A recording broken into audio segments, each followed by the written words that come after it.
Hi everyone, and welcome to my second FlossTube attempt. I thank the few of you that actually watched, and I appreciate that. I thought I'd share a little bit about me this time and my current project that I'm stitching, and let you know, maybe show you a couple of things that I like, and talk to you a little bit about my logic and how I stitch. As I talk to some people, I don't always stitch the way others do, and I'm sure that's not unique in our wide community of stitchers, but sometimes I'll share things and they don't do it that way. So it's not classically trained. Everything I've done has been actually self-taught, so I've learned a lot over the years. At first I thought I'd show you a couple of my my seasonal things. I like to put up snowmen after Christmas, so it doesn't seem so bleak when all the Christmas decorations come down. I'm one of those who takes Christmas decorations down on New Year's Day, but this one's my favorite, and I can't tell you who it is or where I got it. It's been a while since I've stitched it, but I can tell you that I get the majority of my stitching ideas from Keepsakes in Cincinnati, and if you're not familiar with them, they're wonderful, and they do all of my framing. Hello to Barbara Hills, she and Joe Dial are the ones that own that place, and it's been a wonderful thing to keep up my habit, although I'm not sure my husband would think so. He's kind about it. Anyway, what I'm currently stitching on is a Jim Shore design. It's the Three Kings. I don't often stitch the really complicated ones. I like shepherd bush, and so I'll do at least one of those a year if I can. This is how far I've gotten with it so far.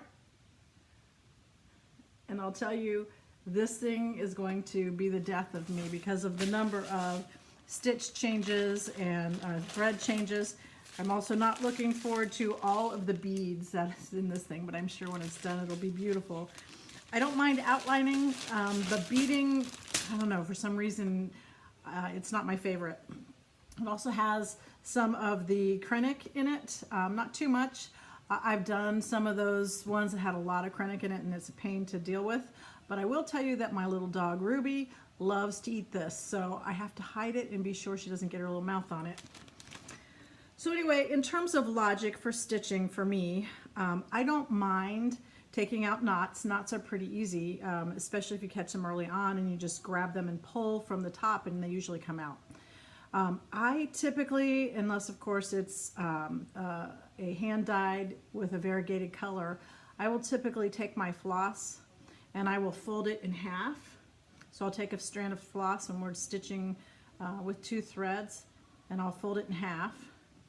And then at the end where the loop is where I will stick my needle in, and I hold it very tightly between my fingers. I don't know if you can see that. So you just see a little bit of the thread, and then I just take my needle and go straight down. And this one's kind of odd because it's got a little bit of a bevel to it, but I go straight down over the thread, and usually I can pull it right through. So threading a needle has not been a problem for me once I figured out that technique.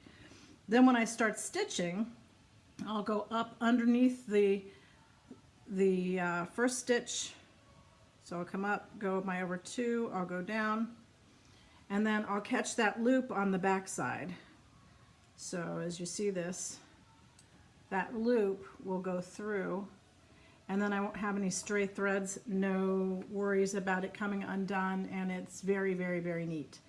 The other thing I like to do, and I like especially when I have more congregations of the same color together, this one's kind of hard to do that with, but I've been working with technology since high school, and so I think that's made my brain very logical. So for me, the fun of the stitch project is the colors, the bright colors. I love colors, and I probably will never do a monochromatic design just because half the fun for me is the colors and the thread.